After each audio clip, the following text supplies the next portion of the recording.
Los esclavos contratados de Valle Nacional. Valle Nacional es, sin duda, el peor centro de esclavitud en todo México. Cuando lo visité esperaba encontrar algo que fuera más benigno que Yucatán, pero resultó ser más lastimoso. En Yucatán, los esclavos mayas mueren más rápidamente de lo que nacen, y 2/3 de los esclavos yaquis mueren durante el primer año de su llegada a la región. Pero en Valle Nacional todos los esclavos, con excepción de muy pocos, rinden tributo a la tierra en un lapso de 7 u 8 meses. Yo no lo hubiera creído, ni después de haber visto la forma como los hacen trabajar, el modo de azotarlos y matarlos de hambre, si no hubiera sido por el hecho de que los propios amos me dijeron que era verdad. Y hay 15,000 de estos esclavos en Valle Nacional, 15,000 nuevos cada año. Al 6º o 7º mes empiezan a morirse como las moscas durante la primera helada invernal y después no vale la pena conservarlos. Resulta más barato dejarlos morir. Hay muchos más en los lugares de donde estos vinieron. Palabra por palabra, esta es la afirmación que me hizo Antonio Pla, gerente general de 1/3 de las plantaciones de tabaco en Valle Nacional. No hay supervivientes de Valle Nacional, no hay verdaderos supervivientes, me contó un ingeniero del gobierno. De vez en cuando sale alguno del valle. Con paso torpe y mendigando hace el pesado camino hasta Córdoba, pero nunca vuelve a su punto de origen. Esa gente sale del valle como cadáveres vivientes, avanzan un corto trecho y caen. En todas partes, una y otra vez me dijeron lo mismo. Lo decía Manuel Lagunas, presidente municipal de Valle Nacional, protector de los patrones y él mismo propietario de esclavos. Lo decía Miguel Vidal, secretario del municipio. Lo decían los mismos amos y también los esclavos. Y después de ver lo que antes había oído, me convencí de que era verdad. Los esclavos de Valle Nacional son mestizos mexicanos. Algunos de ellos son hábiles artesanos, otros artistas, y la mayoría de ellos son trabajadores ordinarios. En conjunto, aparte de sus andrajos, sus heridas, su miseria y su desesperación, constituyen un grupo representativo del pueblo mexicano. No son criminales. No hay más del 10% a quien se haya acusado de algún delito. El resto son ciudadanos pacíficos y respetuosos de la ley. Sin embargo, ninguno de ellos llegó al valle por su propia voluntad, ni hay uno solo que no esté dispuesto a salir de allí. Valle Nacional es una honda cañada entre montañas casi inaccesible al noroeste del estado de Oaxaca. Su entrada está 8 kilómetros aguas arriba del río Papaloapan, partiendo de Elule, la estación ferroviaria más próxima por la que pasa todo ser humano que va o viene del valle. No hay ninguna otra ruta practicable para entrar ni para salir. Las montañas tropicales que lo rodean están cubiertas por una impenetrable vegetación cuyo paso dificultan aún más los jaguares, pumas y serpientes gigantescas. Nadie va a Valle Nacional si no tiene allí algún negocio. Es zona tabaquera y la producción se obtiene en unas 30 grandes haciendas, casi todas propiedad de españoles. Entre Elule y la entrada al valle hay 4 pueblos con policías para cazar a los esclavos que se escapen. Todo fugitivo supone un premio de 10,000 pesos al ciudadano o policía que lo detenga y lo devuelva a su propietario. La esclavitud en Valle Nacional, lo mismo que en Yucatán, no es otra cosa sino peonaje o trabajo por deuda llevado al extremo, aunque en apariencia toma un aspecto ligeramente distinto, el de trabajo por contrato. Los hacendados tienen necesidad de trabajadores y acuden al expediente de gastar en importarlos, con la idea de que tales trabajadores deben permanecer en sus puestos durante un plazo fijo. El dinero adelantado y los costos del transporte se consideran como una deuda que el trabajador debe pagar con trabajo. De aquí solo se necesita un paso para organizar las condiciones de trabajo de tal modo que el peón no pueda verse libre en ninguna circunstancia. Valle Nacional ha llegado a ser sinónimo de horror entre toda la población trabajadora de México. Nadie desea ir allá por ningún precio. Los dueños de las haciendas se ven en la necesidad de decir a los contratados que se les llevará a otra parte, lo cual ha sido el principio de que se engañara por completo a los trabajadores, de que se formularan contratos que no serían cumplidos, pero que ayudarían a enredar totalmente a quienes cayeran en el garlito. Por último, de esto a integrar una sociedad mercantil con el gobierno, en la que la fuerza policíaca fue puesta en manos de los hacendados para que los ayudara a llevar adelante un comercio de esclavos, solo hubo un paso. Los hacendados no los llaman esclavos, sino trabajadores contratados. Yo sí los llamo esclavos porque desde el momento en que entran a Valle Nacional, se convierten en propiedad privada del hacendado y no existe ley ni gobierno que los proteja. En primer lugar, el hacendado compra al esclavo por una suma determinada. Lo hace trabajar a su voluntad, lo tiene vigilado por guardias armados día y noche, lo azota, no le da dinero, lo mata y el trabajador no tiene ningún recurso al cual acudir. Llámese esto como se quiera, yo lo llamo esclavitud, porque no conozco otra palabra que se adapte mejor a tales condiciones. Hay dos maneras de llevar a Valle Nacional un trabajador para convertirlo en esclavo, bien por conducto de un jefe político o de un agente de empleos que trabaja en unión de aquel o de otros funcionarios del gobierno. Los métodos empleados por el jefe político cuando trabaja solo son muy simples. En vez de enviar a pequeños delincuentes a cumplir sentencias en la cárcel, los vende como esclavos en Valle Nacional.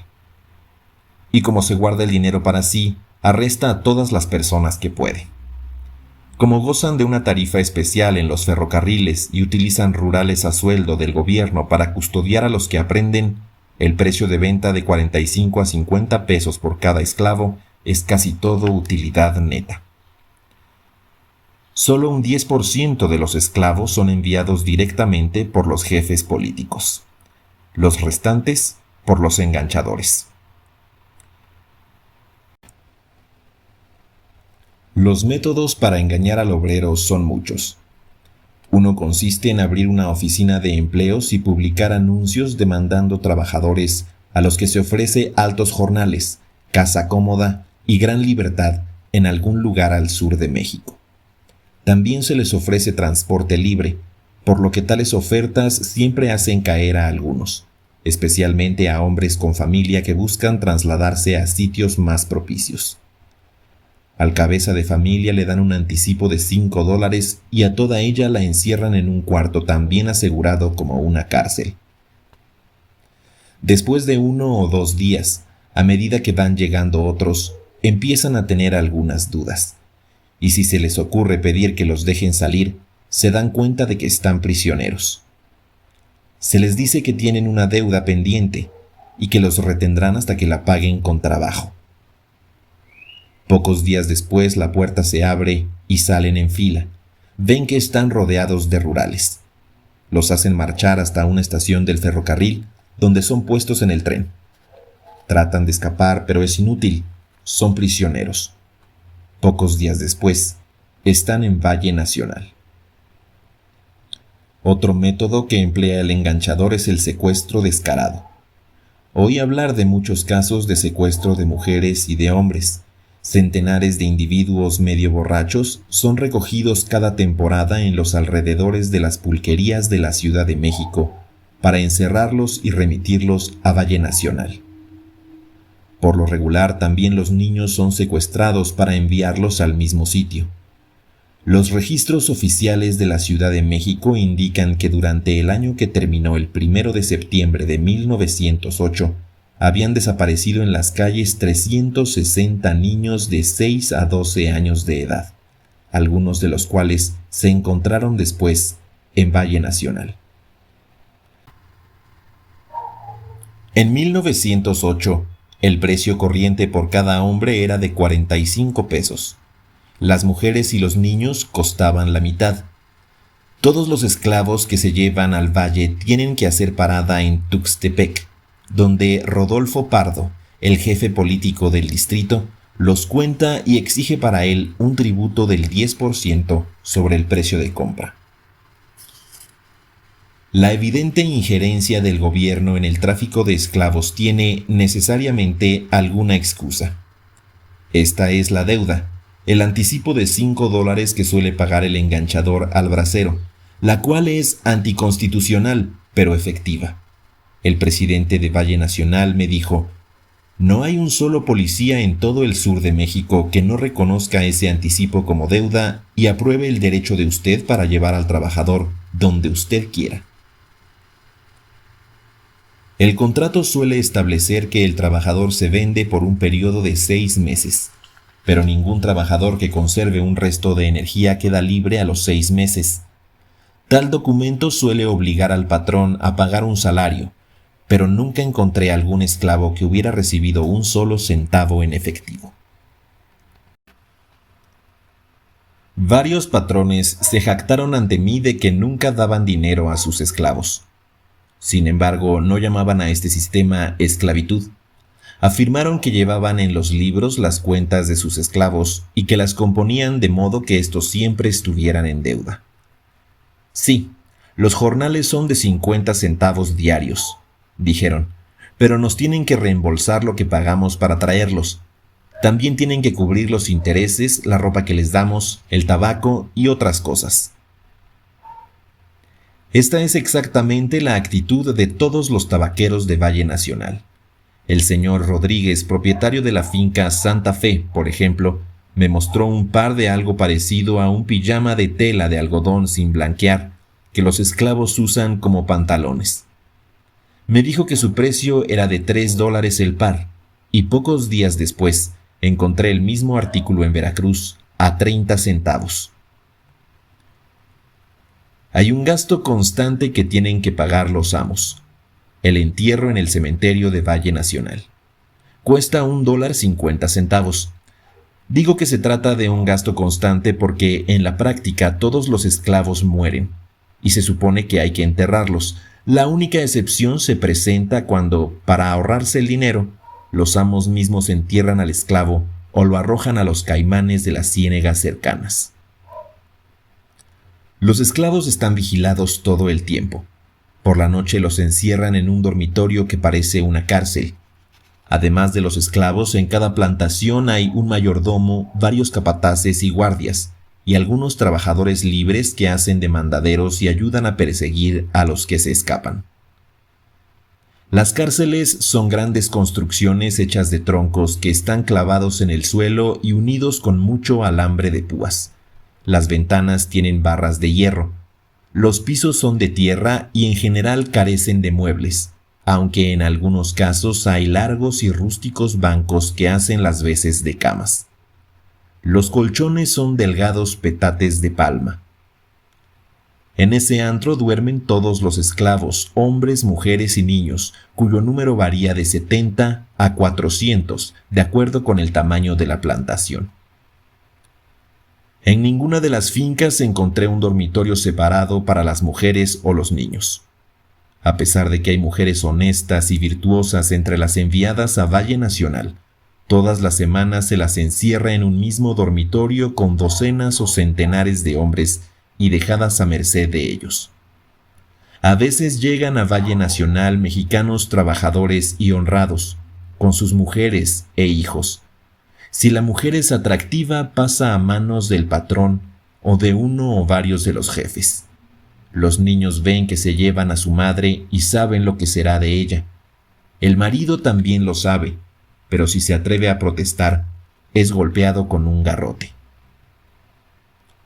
La quinta parte de los esclavos de Valle Nacional son mujeres y la tercera parte niños menores de 15 años. Estos trabajan en los campos con los hombres. Cuestan menos, duran bastante y en algunas labores como la de plantar el tabaco son más activos y por lo tanto más útiles. A veces se ven niños hasta de 6 años plantando tabaco. Las mujeres trabajan también en el campo, especialmente en la época de la recolección. pero sobre todo se dedican a las labores domésticas.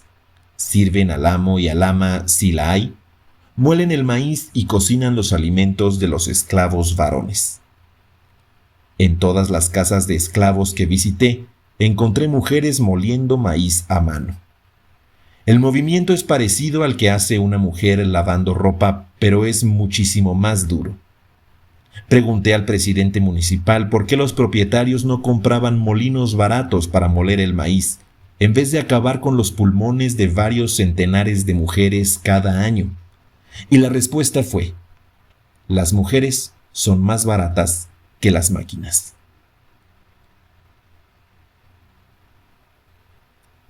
En Valle Nacional parecían trabajar todo el tiempo. Si pudiéramos valernos de la potencia hidráulica del Papaloapan para alumbrar nuestras fincas, podríamos quedarnos trabajando toda la noche, me dijo Manuel Lagunas, y creo que sí lo hubiera hecho. La hora de levantarse en las fincas es generalmente a las 4 de la mañana, a veces más temprano.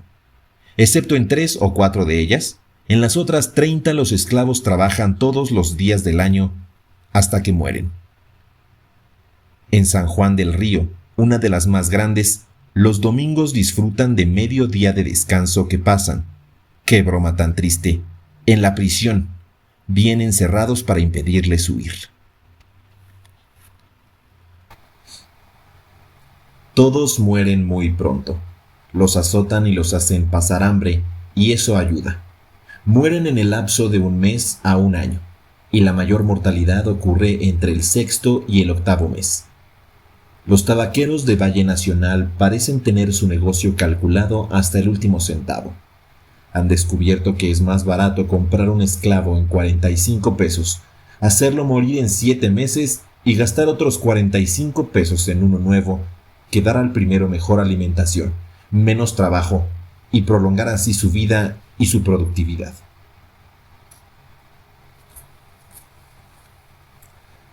En el Valle de la Muerte. Visité Valle Nacional durante una semana a fines de 1908.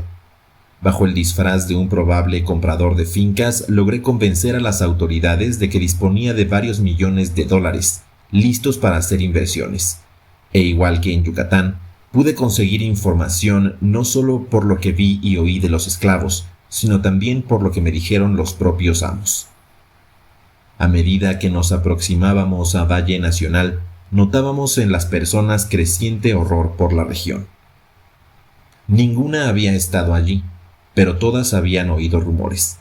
Algunas habían visto a los supervivientes y la vista de esos cadáveres vivientes había confirmado tales rumores. Al bajar del tren en Córdoba, vimos que cruzaba el andén una procesión de 14 hombres, 2 delante y 2 detrás de la fila, con rifles, y los 10 restantes con los brazos amarrados a la espalda y las cabezas bajas. Algunos iban andrajosos, otros vestían bien, y varios llevaban pequeños bultos colgados del hombro. «Camino del Valle», murmuré. Mi compañero afirmó con un movimiento de cabeza y pocos momentos después desapareció la procesión. Habían entrado por una puerta en una caballeriza situada estratégicamente para que los desterrados pasaran allí la noche. A la mañana siguiente tomamos el tren. Apenas nos sentamos, vimos a los 10 esclavos y a sus guardianes desfilando hasta el coche de segunda clase que estaba junto al nuestro. Miramos a los exiliados con curiosidad y en la primera ocasión dirigimos algunas palabras al jefe de la escolta. Cuando nos detuvimos para cenar, compramos para los prisioneros algo más que las tortillas y el chile que les habían dado sus guardianes. Poco a poco iniciamos la conversación con los desterrados. Al cabo de un rato ya sabíamos la historia de cada uno de ellos. Todos eran de Pachuca, capital del estado de Hidalgo.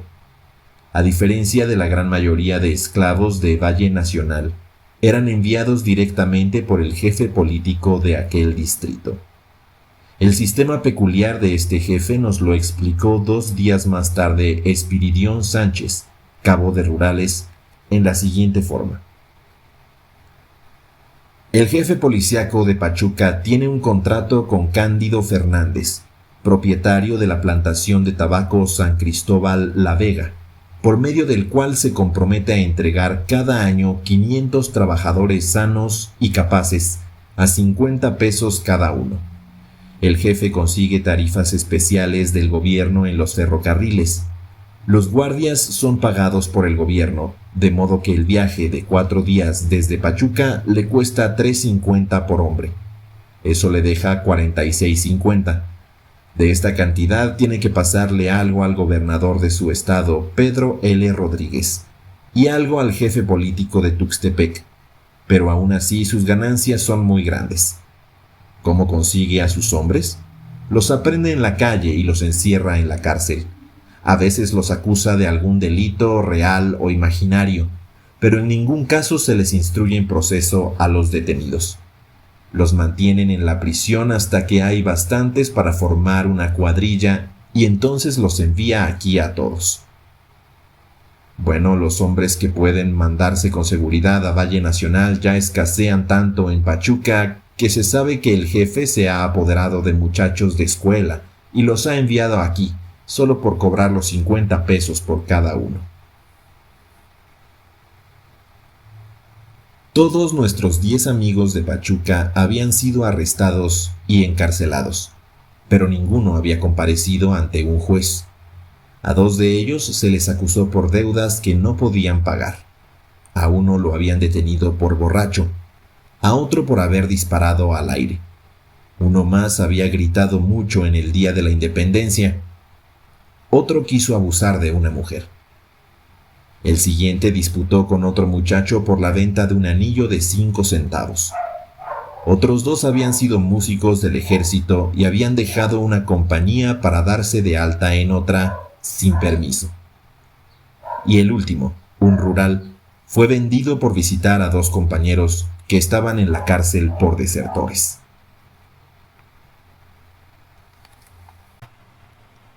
Cuando sonreímos con incredulidad al oír el relato del último prisionero y preguntamos al jefe de los guardias si aquello era cierto, nos asombró su respuesta. Afirmando con la cabeza, dijo en voz baja: «Es verdad, mañana me puede tocar a mí. Siempre es el pobre el que sufre». En el hule, la puerta del infierno mexicano, nos separamos de nuestros desgraciados amigos por algún tiempo. Cuando llegamos a la capital del distrito 4 horas más tarde, los encontramos de nuevo. La mañana nos encontró ya camino de la selva. Antes del mediodía hallamos a algunos otros viajeros y no perdimos la oportunidad de interrogarlos. «¿Escapar?» «Sí, lo intentan, a veces», dijo un ganadero mexicano. «Pero son muchos contra ellos. La única escapatoria es por el río. Tienen que cruzarlo muchas veces. Deben ocultarse de toda persona que encuentren en el camino porque se ofrece una gratificación por cada fugitivo capturado. No nos gusta el sistema, pero es dinero y nadie quiere dejar de ganarlo. Además, si uno no se aprovecha, lo hará otro, y aunque el fugitivo lograse salir del valle, al llegar a Córdoba encontrará al enganchador 3 gallos, esperándole para hacerlo regresar». A la caída de la noche entramos en Jacatepec y allí vimos a la cuadrilla de esclavos.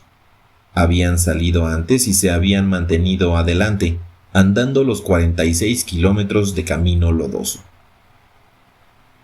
Dondequiera que nos deteníamos, inducíamos a la gente, mediante preguntas descuidadas, a que nos hablasen del valle.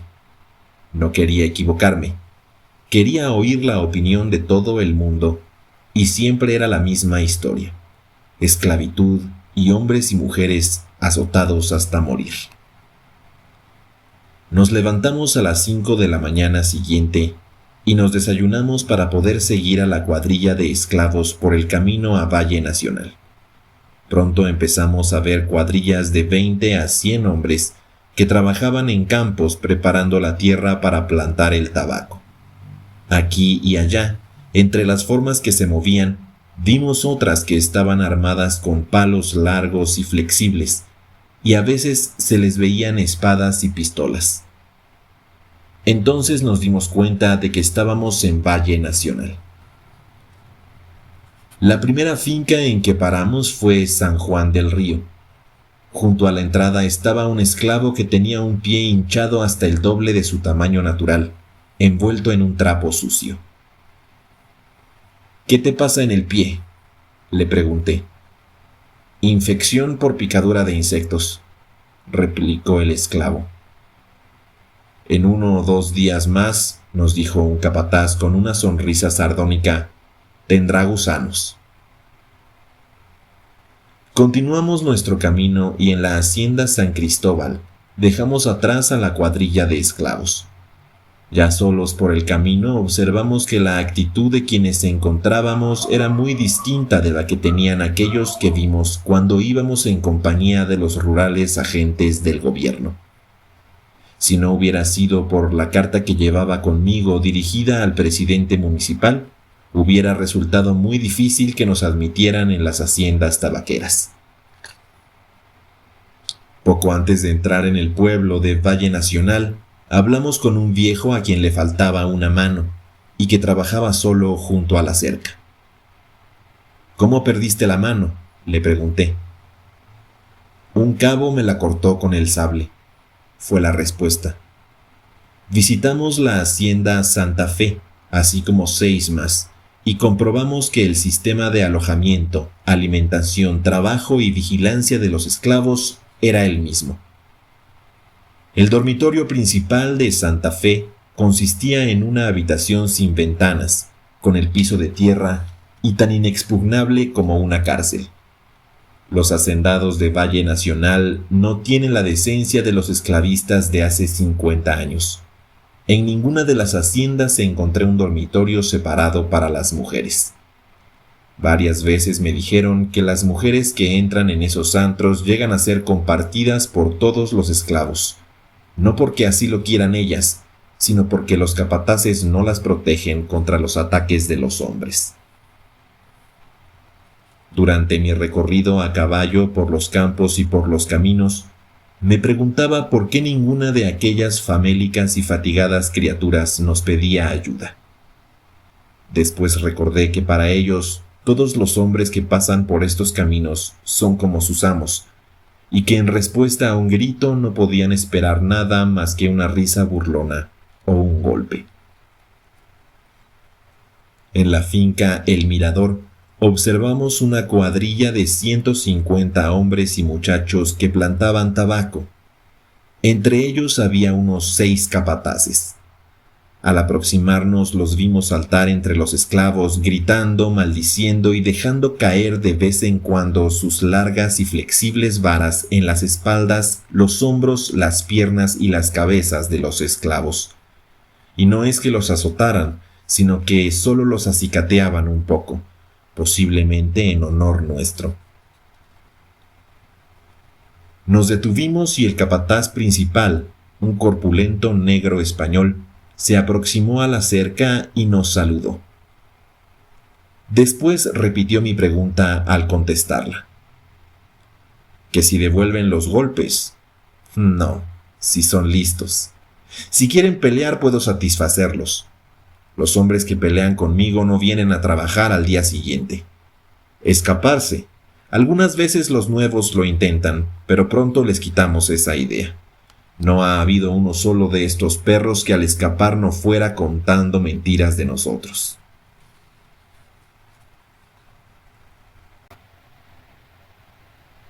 Aunque viviera 1000 años, nunca olvidaría las expresiones de muda desesperación que vi por todas partes, ni tampoco la primera noche que pasé en la hacienda de esclavos, propiedad del presidente municipal. El sitio tenía el apropiado nombre de La Sepultura, y es una de las fincas más pequeñas del valle. En el dormitorio de los esclavos no hay más que la tierra desnuda y un delgado petate para cada durmiente. Esa misma noche vimos el local lleno de miserables que tiritaban de frío por el viento huracanado y la lluvia que caía a torrentes. Un 30% de los trabajadores que allí había eran mujeres. Una de ellas era solo una muchacha de 12 años. Esa noche las construcciones se tambaleaban amenazadoras, y aunque uno de los edificios se había derrumbado unas semanas antes, no por ello se sacó a los esclavos de su cárcel. Oí cómo se abría y cerraba la puerta de la prisión al entrar algún trabajador retrasado, y después escuché la voz de la muchacha de 12 años que suplicaba aterrorizada: «Por favor, no cierren la puerta esta noche. Déjenla así para que podamos salvarnos si esto se cae». La respuesta fue una risotada. Cuando me acosté a las 9:30 de la noche, una cuadrilla de esclavos aún trabajaba cerca del granero. Al meterme en la cama, 2 de las sirvientas de la cocina aún trajinaban duramente. No podía dormir y estuve observándolas por los espacios que había entre un poste y otro de los que dividían ambas piezas. A medianoche se fueron, pero menos de 4 horas más tarde las vi otra vez trabajando.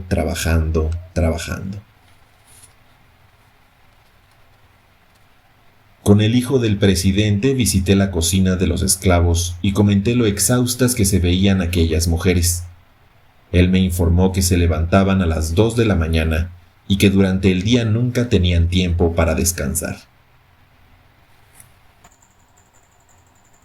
Este muchacho de 16 años, administrador de la hacienda en ausencia de su padre, me contó con mucho placer la fiereza con que algunas veces las mujeres luchaban contra los asaltos de los hombres, y cómo él había gozado en ocasiones, mirando a través de una rendija, esos trágicos encuentros en la noche. Hasta el amanecer nos molestaron las toses secas, desgarradas, que llegaban hasta nosotros. Otras veces eran profundos suspiros. Oí los suspiros, las toses y los gemidos, me dijo de Lara a la mañana siguiente. Oí llorar a las mujeres y yo también lloré. Lloré 3 veces. No sé cómo podré volver a reír y a ser feliz.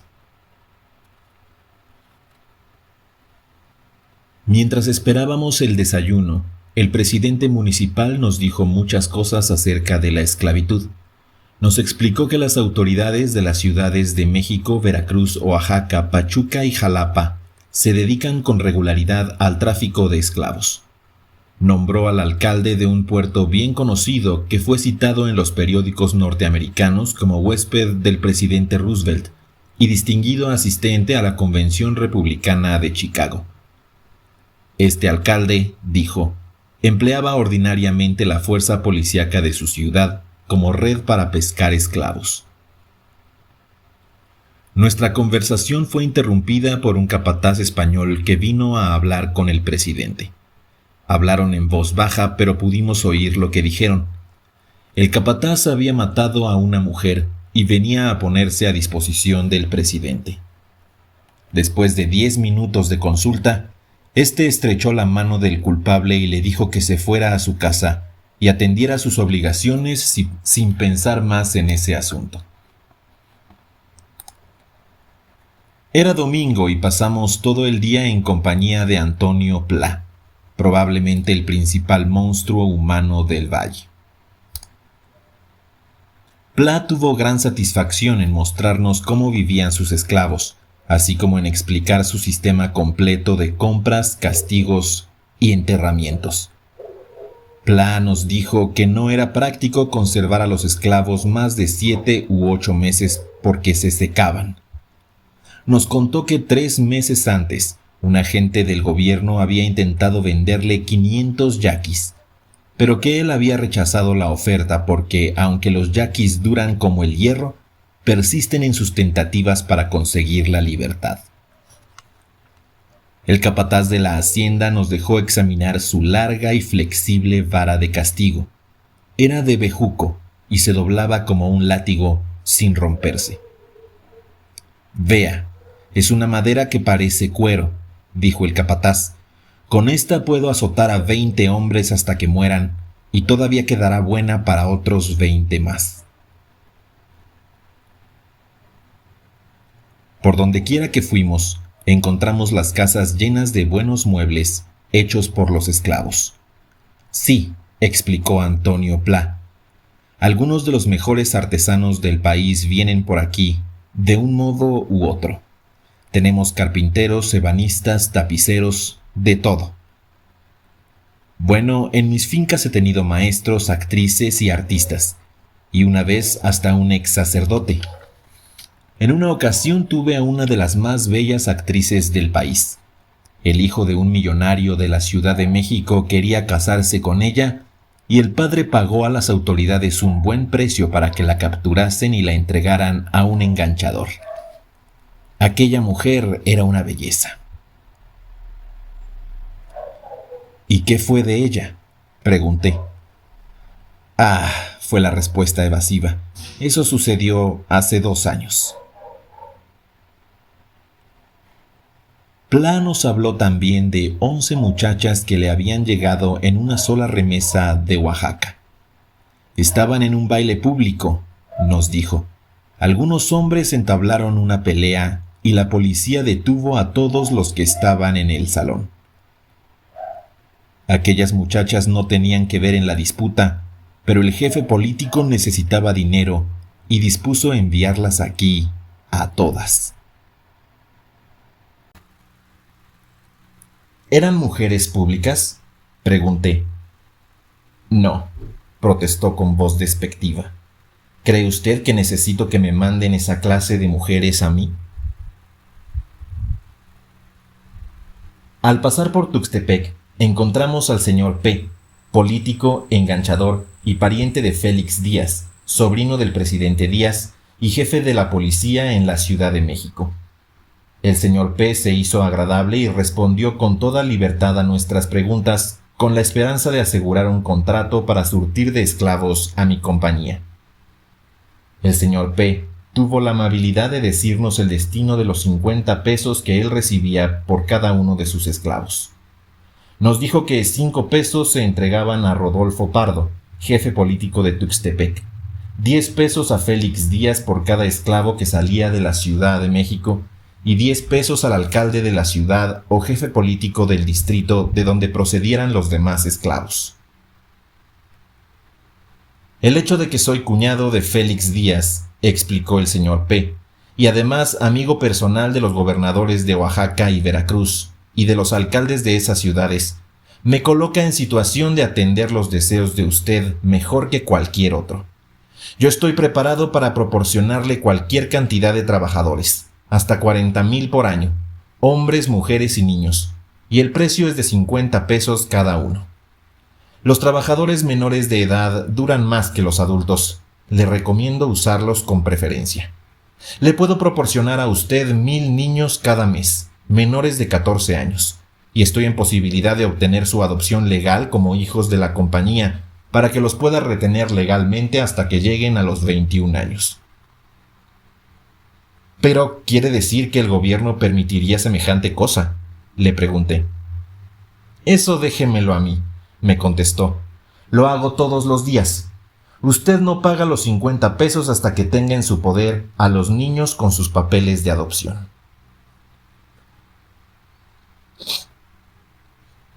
Los peones del campo y los pobres de la ciudad. En ciertas esferas se admite que existe la esclavitud, pero se niega la culpabilidad del gobierno. Sin embargo, es absurdo suponer que éste pueda ignorar una situación en la que la tercera parte de la población de un gran estado está esclavizada. Además, es bien sabido que centenares de funcionarios estatales y federales están constantemente dedicados a juntar, transportar, vender, vigilar y cazar esclavos. Todas las cuadrillas de enganchados que salen para Valle Nacional u otro distrito esclavista son vigiladas por los rurales del gobierno, quienes no obran por propia iniciativa, sino que se hallan tan sujetos a ordenanza como los soldados del ejército regular. Sin la coacción de las armas y de la autoridad, los enganchados se negarían a caminar un solo kilómetro de la jornada. Basta meditar un poco para convencer a cualquier mente sin prejuicios de que sin la participación del gobierno todo el sistema esclavista sería imposible. Una esclavitud semejante a la de Yucatán y a la de Valle Nacional se puede encontrar en casi todos los estados del país. El mismo sistema de trabajo existe en las plantaciones de Enequén de Campeche, en las industrias madereras y fruteras de Chiapas y Tabasco, en las plantaciones de hule, café, caña de azúcar, tabaco y frutas de Veracruz, Oaxaca y Morelos. Por lo menos en 10 de los 32 estados de México, la abrumadora mayoría de trabajadores son esclavos. Aunque las condiciones secundarias varíen algo en diferentes lugares, el sistema general es en todas partes el mismo. El servicio contra la voluntad del trabajador, ausencia de jornales, escasa alimentación y azotes. La esclavitud por deudas o por contrato es el sistema de trabajo que prevalece en todo el sur de México. Probablemente 750,000 personas pueden clasificarse con exactitud como propiedad mueble de los hacendados. En los distritos rurales del resto de México existe el sistema del peonaje, que es similar en muchos aspectos al régimen de servidumbre en la Europa de la Edad Media. Según ese sistema, el trabajador está obligado a prestar servicios al hacendado, recibir lo que quiera pagarle y aún soportar los golpes. La deuda real o imaginaria es el nexo que ata al peón con su amo. Las deudas son transmitidas de padres a hijos a través de generaciones. Aunque la Constitución no reconoce el derecho del acreedor para apoderarse y retener al deudor físicamente, las autoridades rurales en todas partes reconocen ese derecho y el resultado es que 1/3 de la población vive actualmente en estado de peonaje sin que pueda ser redimida. A los peones del campo suelen acreditárseles jornales nominales. Por lo regular no reciben un solo centavo en efectivo, sino que se les paga en vales de crédito contra la tienda de raya de la hacienda, en la cual están obligados a comprar pese a los precios exorbitantes. Como resultado, su alimento consiste solamente en maíz y frijoles. Viven en cabañas que suelen estar hechas de la caña del maíz, y usan sus pobres vestidos no solo hasta que se convierten en andrajos a punto de deshacerse, sino hasta que efectivamente se deshacen. Probablemente no menos del 80% de todos los trabajadores de las haciendas y plantaciones son esclavos o están sujetos a la tierra como peones. El otro 20% lo integran los considerados trabajadores libres, quienes viven una existencia precaria en su esfuerzo por esquivar la red de los enganchadores. Me acuerdo particularmente de una familia que conocí en el estado de Chihuahua. Esta familia estaba compuesta por 6 personas de 3 generaciones diferentes, desde el muchacho inexperto de pelo negro hasta el abuelo de barba blanca. Los 6 parecían haber perdido el último átomo de felicidad. «Somos de Chihuahua», nos dijo el viejo una vez que ganamos su confianza. «Trabajamos en el campo, todos. Toda nuestra vida hemos sido trabajadores del campo. Pero ahora huimos. Si los patrones nos pagaran lo que prometen, podríamos salir adelante, pero nunca pagan completo. Nunca. Esta vez el patrón nos pagó solo 2/3 del precio convenido y sin embargo le quedo muy agradecido porque nos podía haber pagado menos. Muchas veces mis hijos y yo hemos ido a la cárcel por pedir al patrón que nos pague la suma completa convenida. Mis hijos se indignan y temo que alguno de ellos pueda pegar al patrón y matarlo, y ese sería nuestro fin». Después de una pausa, continuó.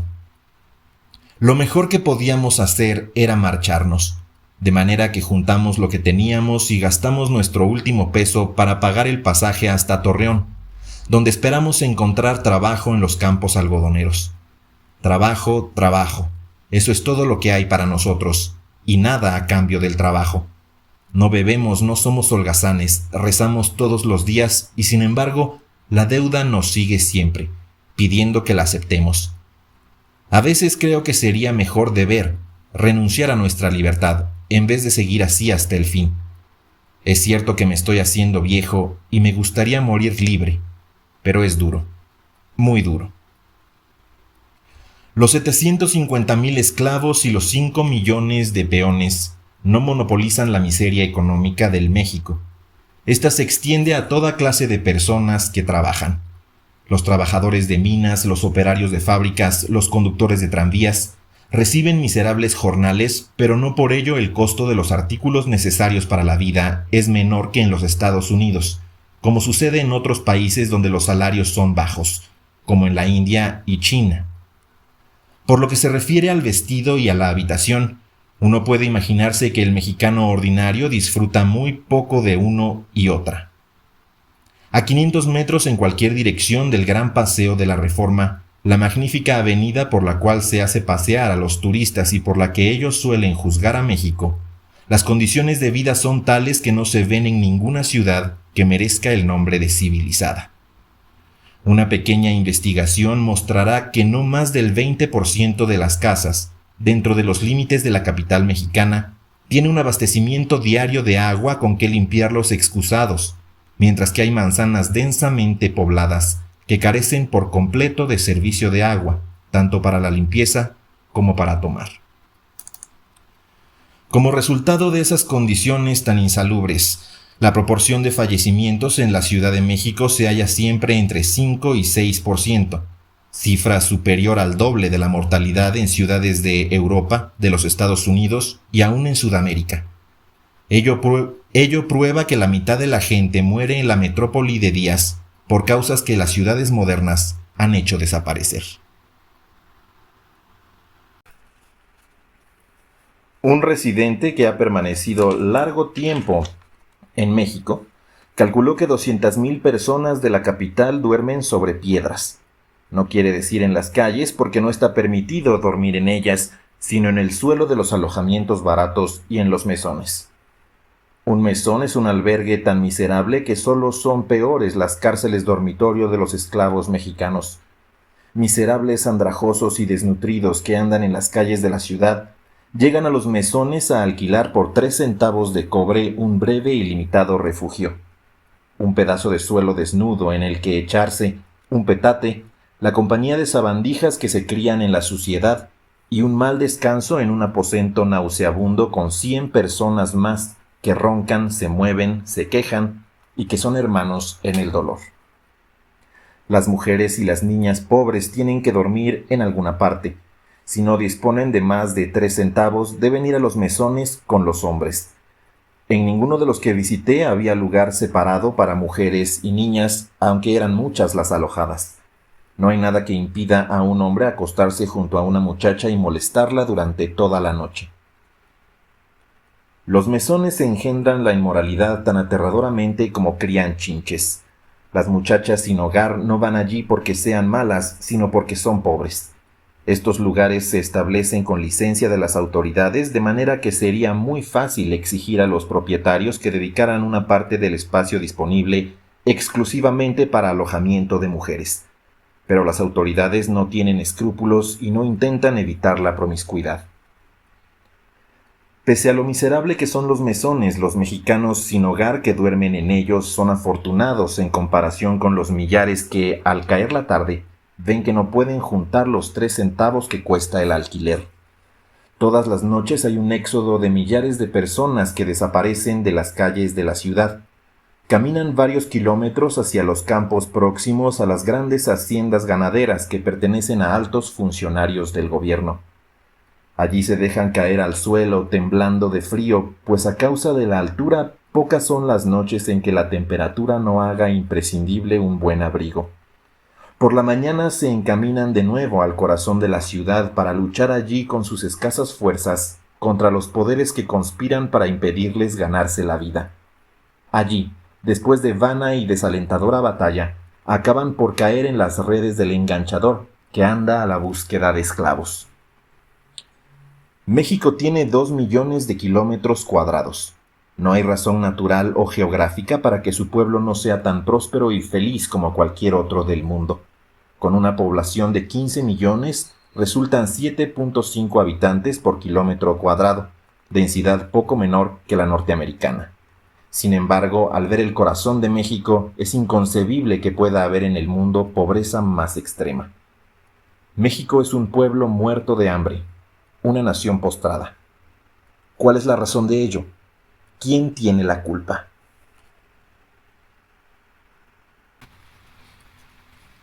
El sistema de Díaz. En México, la esclavitud y el peonaje, la pobreza y la ignorancia y la postración general del pueblo se deben, a mi parecer, a la organización financiera y política que en la actualidad rige en el país. En una palabra, a lo que llamaré el sistema del general Porfirio Díaz. Es verdad que estas condiciones se han dado en gran parte de la historia de México desde pasadas generaciones. Pero a pesar de que los conquistadores españoles dividieron al pueblo mexicano en esclavos y peones, nunca lo quebrantaron ni destruyeron como en la actualidad. La Declaración de Independencia proclamada en 1810 pregonó también la abolición de la esclavitud. Esta fue abolida, pero no enteramente.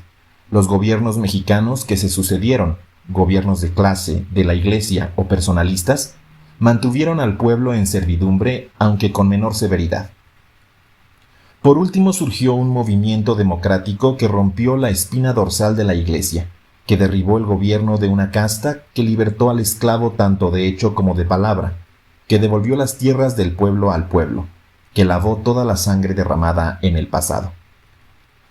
En este momento, cuando el general Porfirio Díaz, sin ninguna excusa válida y en apariencia sin otra razón que sus ambiciones personales, inició una serie de revoluciones que finalmente lo llevaron a dominar los poderes gubernamentales del país. Mientras prometía respetar las instituciones progresistas que Juárez y Lerdo habían establecido, instituyó un sistema propio en el que su propia persona era la figura central y dominante, en el que su capricho era la Constitución y la ley. Como Luis XIV, Porfirio Díaz es el Estado. Bajo su gobierno, la esclavitud y el peonaje se restablecieron en México sobre bases más inmisericordes que las que existieron en tiempos de los españoles. Por tales razones, no creo que sea una injusticia culpar principalmente al sistema de Díaz por esas condiciones. Díaz es el sostén principal de la esclavitud, pero existen algunos otros soportes sin los cuales el sistema no podría mantenerse mucho tiempo. Por ejemplo, hay un conjunto de intereses comerciales que obtienen grandes ganancias del sistema de esclavitud y autocracia. Estos intereses dedican una parte importante de su gran poder a conservar en su sitio al sostén principal a cambio de los privilegios especiales que reciben. Entre estos intereses comerciales no son los menores los norteamericanos, quienes, me sonrojo de vergüenza al decirlo, son agresivos defensores de la fortaleza porfiriana.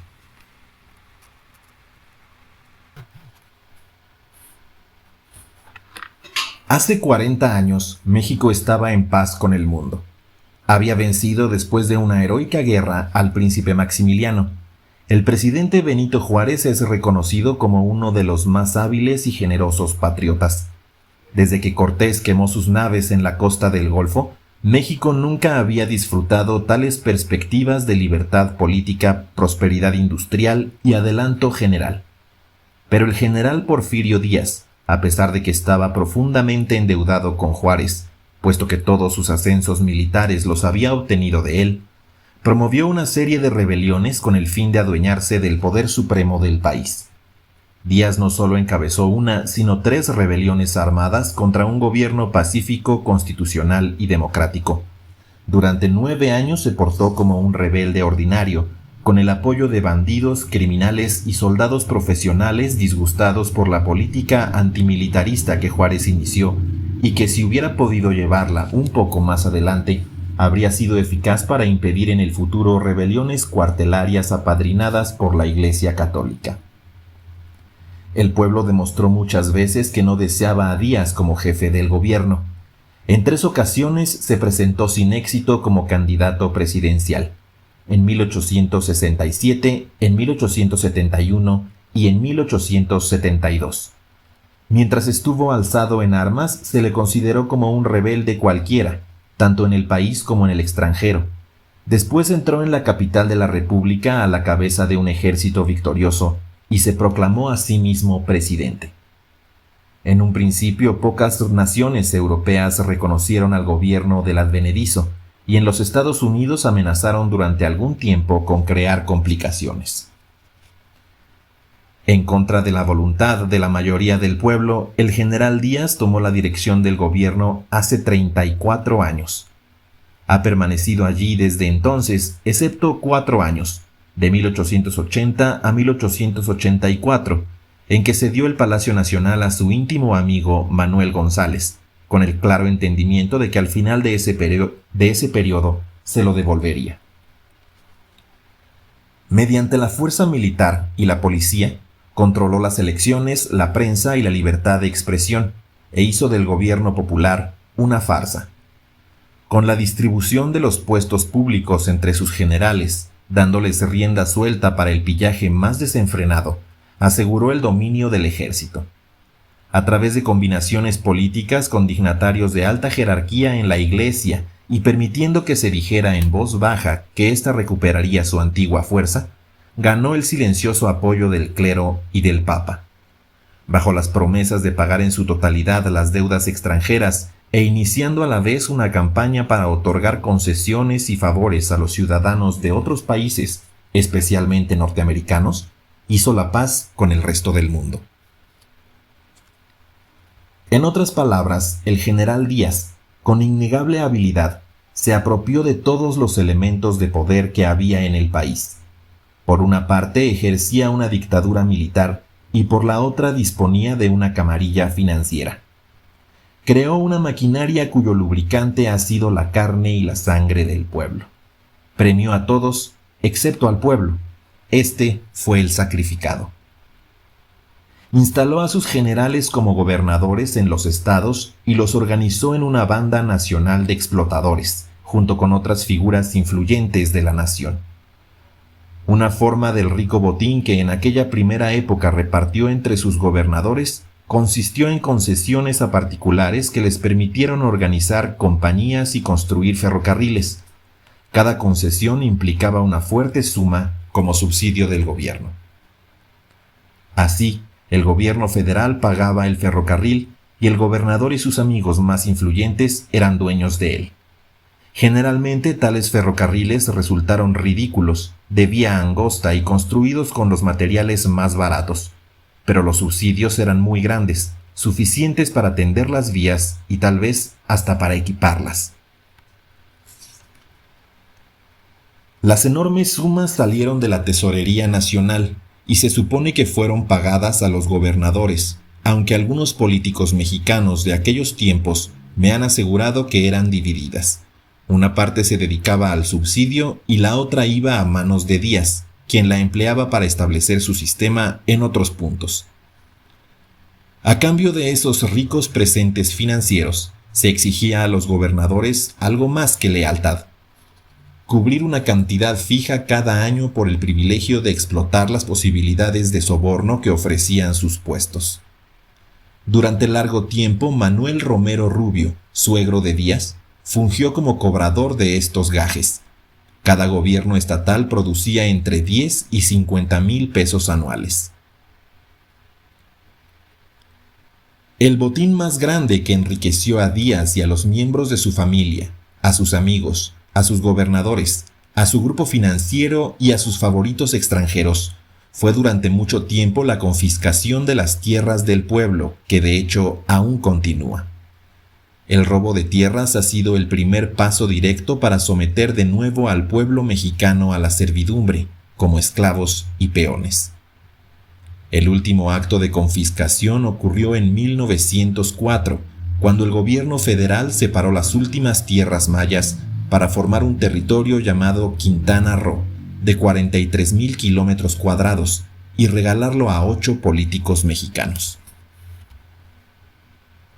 Tal es la causa de que la hacienda típica mexicana sea de más de 1,000 hectáreas y de que haya sido tan fácil para norteamericanos como W. R. Hearst, H. G. Otis, E. H. Harriman, los Rockefeller, los Guggenheim y muchos otros obtener posesión de millones de hectáreas de tierras mexicanas.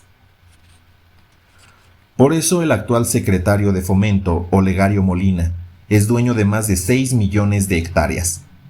El gobernador Terrazas de Chihuahua posee otros 6 millones en ese estado. El ministro de Hacienda, José Ives Limantur, la señora esposa de Porfirio Díaz, el vicepresidente Ramón Corral, el gobernador Pimentel de Chiapas, el gobernador Landa y Escandón del Distrito Federal, el gobernador Pablo Escandón de Morelos, el gobernador Ahumada de Jalisco, Cosío de Querétaro, Mercado de Michoacán, Canedo de Sinaloa, Cahuantzi de Tlaxcala y muchos otros componentes de la maquinaria de Díaz no solo son millonarios en dinero, sino millonarios en hectáreas. Uno de los principales métodos para despojar de sus tierras al pueblo ha sido la expedición de la Ley de Registro de la Propiedad, patrocinada por Díaz, la cual permitió a cualquier persona reclamar terrenos cuyo poseedor no pudiera exhibir título registrado. Cuando un hombre poseía un lote que había ocupado su familia durante varias generaciones, consideraba simplemente que ese lote era de su propiedad, lo cual era reconocido por sus vecinos y por todos los gobiernos, sin que mediara un título de propiedad registrado, hasta que llegó este gobierno de Díaz. Apenas fue aprobada la ley cuando los miembros de la maquinaria gubernamental, encabezados por el suegro de Díaz y por Díaz mismo, organizaron compañías deslindadoras y enviaron agentes, no para ayudar al pueblo a que conservara sus tierras, sino para elegir las más deseables, registrarlas y despojar a los propietarios. En esta forma, cientos de millares de pequeños agricultores perdieron sus propiedades y así las siguen perdiendo. Otro medio para confiscar pequeñas propiedades consiste en establecer arbitrariamente los impuestos estatales a los propietarios. Se graban en forma inversa al grado de simpatía que demuestran hacia el personaje que representa al gobierno en el distrito de que se trate. No hay un tribunal ni otro cuerpo responsable encargado de revisar las contribuciones injustas.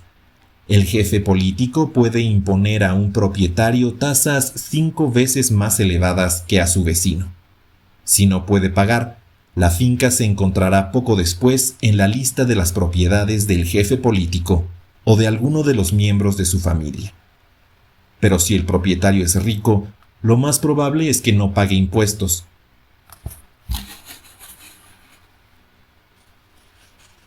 Los empresarios norteamericanos están exentos de impuestos.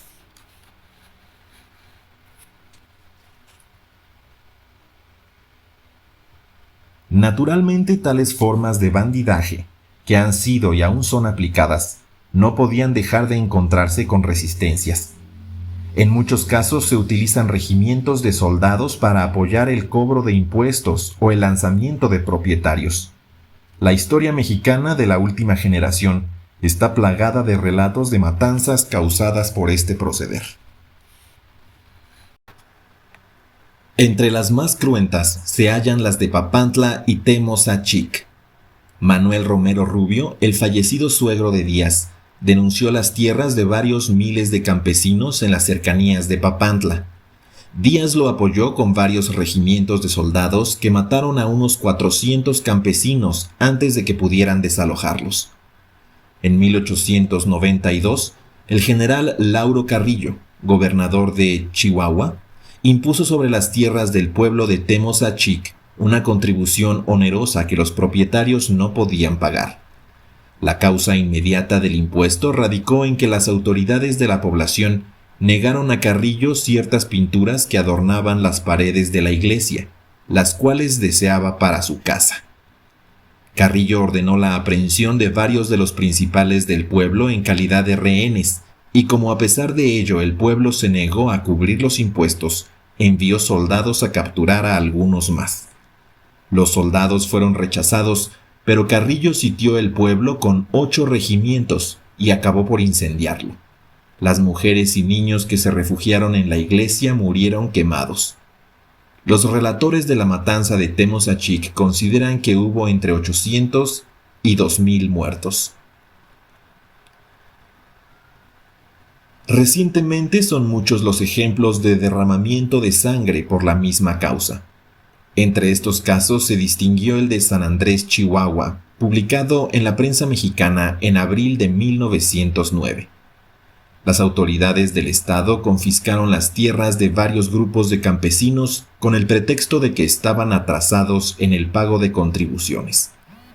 Los afectados, unidos, se resistieron al lanzamiento, pero algunos soldados enviados desde la capital los barrieron en un momento.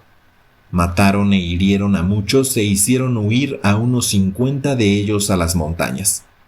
Los fugitivos permanecieron en ellas hasta que empezaron a sentir hambre y se decidieron a bajar para pedir clemencia. A medida que llegaban, tanto hombres como mujeres y niños eran encerrados en la cárcel. Un incidente parecido ocurrió en San Carlos, también del estado de Chihuahua. El abuso de la imposición de gravámenes se hizo tan insoportable que 400 campesinos unidos desafiaron a 50 rurales, depusieron por la fuerza al jefe político y eligieron otro en su lugar.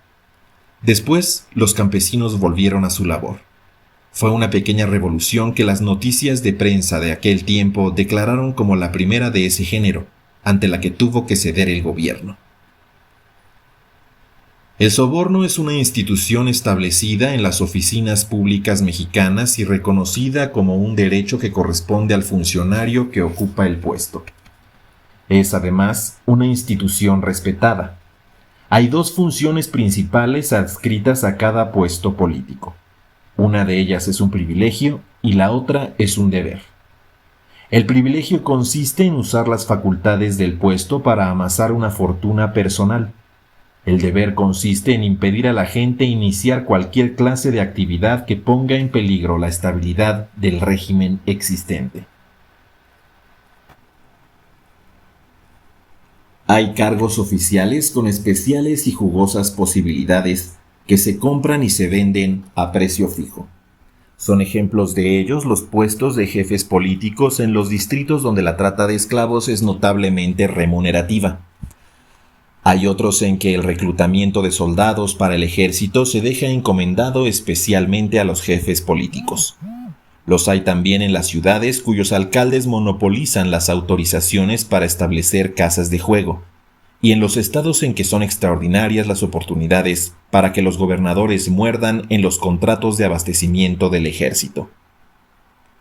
Los monopolios, llamados concesiones, que no son otra cosa que trusts creados por decreto gubernamental, son negociados abiertamente por el gobierno de México. Algunas de esas concesiones se compran en efectivo y al contado, pero en general se obtienen gratis o por un precio nominal. El gobierno cobra el precio real en forma de apoyo político. Las tierras de dominio público se regalan así o se venden en grandes extensiones a un precio nominal. Sin embargo, el gobierno nunca vende tierras a ninguna persona o compañía que no sea de su predilección. Es decir, de ningún modo están disponibles en condiciones iguales para quienes las soliciten. Se han otorgado concesiones con valor de millones de dólares, pero nunca sin discriminación. Es la moneda con que se compra el apoyo político. Son simple y llanamente soborno. México es la tierra de los privilegios especiales y extraordinarios, aunque con frecuencia estos se otorguen en nombre del pueblo. Un ejemplo es el del Banco Agrícola creado en 1908. Cualquiera hubiera imaginado que el gobierno había emprendido un gigantesco y benéfico plan para restablecer en la actividad agrícola al pueblo expropiado. El objeto era el de prestar dinero a los agricultores que lo necesitaran, pero nada pudo estar más lejos de la verdad, puesto que se trata de proporcionarles ayuda a los agricultores ricos y solo a los más ricos del país. El banco ha prestado dinero durante 2 años, pero hasta ahora no se ha registrado un solo caso en que se haya otorgado crédito a propiedad alguna que no comprendiera miles de hectáreas. Los privilegios financieros especiales, centralizados en las ciudades, son tan notables como los concedidos a los explotadores de esclavos de las haciendas. Hay una camarilla financiera compuesta por los miembros del gobierno de Díaz y sus asociados inmediatos, que cosechan todos los buenos frutos, que consiguen los contratos, las franquicias y las concesiones, y a quienes los inversionistas extranjeros que se establecen en el país deben aceptar necesariamente como socios dedicados tan solo a recibir dividendos. El Banco Nacional de México, institución que tiene unas 54 sucursales, es el vehículo financiero especial de la camarilla del gobierno. Monopoliza la mayor parte del negocio bancario del país y es una tapadera para todos los grandes negocios ilícitos. Díaz estimula al capital extranjero porque este significa el apoyo de los gobiernos extranjeros. Ha llegado a participar directamente con ciertos sectores del capital extranjero, a los que ha concedido privilegios especiales que en algunos renglones ha negado a sus propios millonarios. La seguridad de la intervención extranjera en su favor ha sido una de las fuerzas poderosas que han impedido al pueblo mexicano hacer uso de las armas para derrocar a un gobernante que se impuso por las armas. Al referirme a los socios norteamericanos de Díaz, no he mencionado a los de otras nacionalidades, pero Inglaterra tiene tantos intereses en México como los Estados Unidos. Mientras que este país tiene invertidos $900 millones, cifra citada por el cónsul Shanklin a principios de 1910, Inglaterra, según el South American Journal, tiene $750 millones. Dos compañías inglesas íntimamente identificadas con la camarilla financiera mexicana merecen mención especial. Una es la combinación que representa el Dr. F. S. Pearson, de Canadá y Londres, quien es dueño del sistema de tranvías eléctricos del Distrito Federal, al que también abastece con gran cantidad de energía y luz eléctrica. Del ferrocarril mexicano del noroeste y varias líneas menores, lo mismo que de grandes extensiones de tierras y enormes intereses madereros. En Chihuahua está instalando una gran fábrica de acero y en El Paso está construyendo un aserradero. La firma S. Pearson & Son ha obtenido tantas concesiones en México que la llaman los socios de Díaz. Por medio de tales concesiones se halla en posesión de vastos terrenos petrolíferos, en su mayoría aún no explotados, pero en la actualidad tiene tantos en producción que la compañía declaró hace poco que en adelante podría abastecer a todos sus clientes con petróleo mexicano. Pearson & Son también ha monopolizado los contratos para dragar y mejorar los puertos de México. En resumen, por medio del cuidadoso reparto de los puestos públicos, de los contratos y los privilegios, Díaz ha conquistado a los hombres y a los intereses más poderosos. Gradualmente el país ha caído en manos de sus funcionarios, de sus amigos y de los extranjeros. Y por todo esto, el pueblo ha pagado con el peonaje y la esclavitud. Ha perdido la libertad, la democracia y la bendición del progreso. Y como los seres humanos no renuncian a estas cosas sin luchar, la maquinaria de Díaz creó necesariamente otra función distinta a la de distribuir donativos: la represión. El privilegio y la represión van siempre de la mano.